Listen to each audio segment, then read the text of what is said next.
হবে সেই 7-8 মাস পরে কিন্তু অনিষ্ট শক্তি শক্তিতে পরিণত হয়েছে।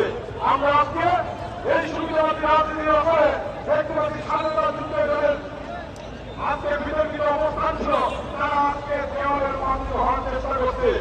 আজকে বীর সংগঠনের অনেক রাজনীতিবিদ যারা ছাত্র কেন্দ্রিক রাজনীতি করে তাদের বক্তব্য আজকে শুনতে পাচ্ছি। আজকে ছাত্র সমাজ যুব সমাজের নেতৃত্বে রাজনীতি করা হয়েছে। আজকে আমরা